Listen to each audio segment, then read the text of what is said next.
అంటే మాలాంటి వాళ్లకు బాగా ఎమోషన్స్ అవుట్బర్స్ట్ అవుతున్నాయి. మా నోట్లకి వెళ్ళి రాని మాటలన్నీ బయటకు వస్తున్నాయి.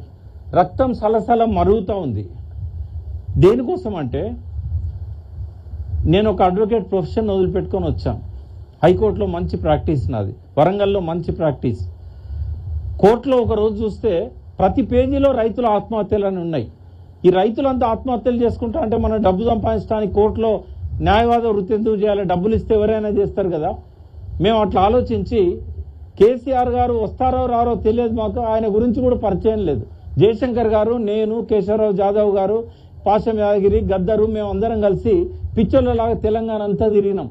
ఈ రైతుల ఆత్మహత్యలు ఆగాలంటే మనకు ప్రాజెక్టులు కావాలి, ఈ గోదావరి కృష్ణ నీళ్లు మన పొలాలకు మళ్ళాలి అని చెప్పి. అయితే సార్ 4 ఏళ్ల తర్వాత అన్నాడు జయశంకర్ సార్, ఈ మనతో కాదయా, తెలంగాణ రాంది మనం ప్రాజెక్టులు కట్టుకోలేము, ఈ ఆంధ్ర వాళ్ళు మనల్ని ప్రాజెక్టులు కట్టనియరు, కాబట్టి ఎవరో ఒక రాజకీయ నాయకుడు వస్తే తప్ప ఇది ఆగదు అన్నాడు. అప్పుడున్న కాంగ్రెస్ టీడీపీలో ఎంతో మందిని ప్రయత్నం చేసినాం, ఏ ఒక్కరు ధైర్యం చేయలేదు, తెలంగాణ ఎట్లా వస్తుంది రాదు అన్నారు. కానీ కేసీఆర్ గారు ధైర్యం చేశారు.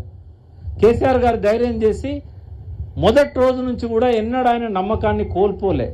ఆయన మనసులో ఏముందంటే చాలామంది చాలా రకాలుగా చెప్తారు. ఆయన తెలంగాణ ఉద్యమానికి ఎందుకు వచ్చిండో చారిసాబు తెలుసు, నాకు తెలుసు. మేము అప్పుడు ఎంబడే ఉన్నాం. మేము మాతో పాటు ఇంకో 2-3 ఉన్నారు. రైతుల ఆత్మహత్యల కోసం ఆయన ఆపడానికి వచ్చాడు. తెలంగాణ ఉద్యమానికి వచ్చిందే రైతుల ఆత్మహత్యలను ఆపడానికి.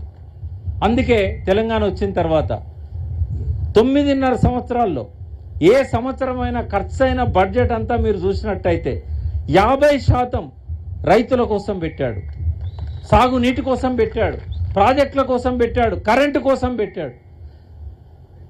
దేనికోసం? ఆయనే రైతుల ఆత్మహత్యలు ఆపడానికి కదా. ఇప్పుడు మళ్ళీ మొదలైనాయి కదా. అప్పుడు రోజుకు 15 మంది చచ్చిపోయేటోళ్ళు. టీఆర్ఎస్ గవర్నమెంట్ వచ్చినాక వారానికి 1-2 చచ్చిపోవడం మొదలైంది. అది వేరే కారణాల వల్ల కావచ్చు. కానీ ఇప్పుడు మళ్ళీ ఏమైంది? ఇప్పటికే ఒక 600 మంది రైతులు చనిపోయారు.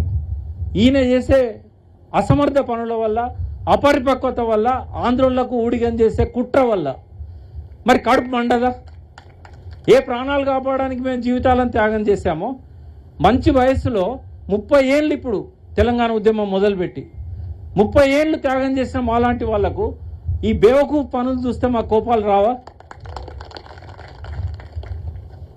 దయచేసి ఆలోచించండి. మనము బ్యారేజీలు వచ్చినాయని, కేసీఆర్ గారు అపర భగీరథుడు కాబట్టి మనకు నీళ్ళు ఇచ్చిండని మనం ఆ కథలు చెప్పుకుంటా కూర్చుంటే సరిపోదు. మళ్ళీ ఒకసారి జనంలోకి పోవాలి, జలసోయి తెప్పించాలి. వాడవాడలా కూడా రైతాంగం ఇంటికి పోయి బొట్టు పెట్టి పిలిచి వాళ్ళకి అవగాహన కల్పించాలి. ప్రతి మండల హెడ్ క్వార్టర్లో ఇట్లాంటి సమావేశాలు జరగాలి. ప్రతి రైతును మనము వాళ్ళ లోపల ఈ చైతన్యాన్ని నింపాలి. ఇది కేవలం ఎలక్షన్లలో ఓట్లేయడానికి కాదు. వాళ్ళకు నీళ్ల మీద సోయి వస్తే ఎవరు కూడా వాళ్ళని మోసం చేయలేరు. రేపు ఇంకో ప్రభుత్వం వచ్చినా కూడా వాళ్ళని మోసం చేయలేదు. ప్రజల చైతన్యం ముందు ఏ నాయకుడైనా తల వంచాల్సిందే. కాబట్టి మీకు చేతులెత్తి దండం పెడుతున్నాము. ఆ సోయి మీరు వాళ్ళకి తెప్పియండి. నేను ఎక్కడికి రమ్మన్నా వస్తాను, ఎన్ని రోజులైనా మీతో ఉంటాను. కాబట్టి ఈ జల సోయి కోసం అందరం కూడా మరొకసారి ప్రతినబూనుదాం. నన్ను ఇక్కడికి ఆహ్వానించి మీకు కొంత ఈ విషయాల మీద అవగాహన కల్పించడానికి సహకరించిన ఈశ్వర్ గారికి, అదేవిధంగా మా మదన్నకి, ఇక్కడున్న మాజీ స్పీకర్ మస్తానాచారి గారికి, దివాకర్ అన్నకి, చందరన్నకి, డాక్టర్ రమేష్ గారికి, అదేవిధంగా ఈశ్వర్ అన్నకి, ఇక్కడ ఉన్న జిల్లా పరిషత్ చైర్మన్లకు, మాజీ మున్సిపల్ చైర్మన్లకు, మాజీ ప్రజాప్రతినిధులకు అందరికి కూడా పేరు పేరున హృదయపూర్వక అభినందనలు. జై తెలంగాణ. నిజంగా చాలా సంతోషం. ఒకటే ఫోన్ చేసిన, అప్పటి వరకు మధుసూనాచారి గారికే చేసిన, తర్వాత మళ్ళీ వి ప్రకాష్ గారికి చేసినాం. వేరే ఒక్క మాట కూడా అనలేదు. ఖచ్చితంగా వస్తా, నేను మాట్లాడతా అని వారు చెప్పారు.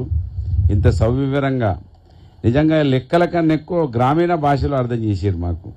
నీళ్ళు ఎట్లా పోతున్నాయి, ఎట్లా ఇబ్బంది అవుతుంది అనేది చాలా అద్భుతంగా మీరు చెప్పినందుకు మీకు హృదయపూర్వకంగా ధన్యవాదాలు. ఇప్పుడు మన అన్న మాజీ మంత్రివర్యులు పెద్దలు కొప్పుల ఈశ్వర్ గారిని మాట్లాడవలసిందిగా కోరుతా ఉన్నాను.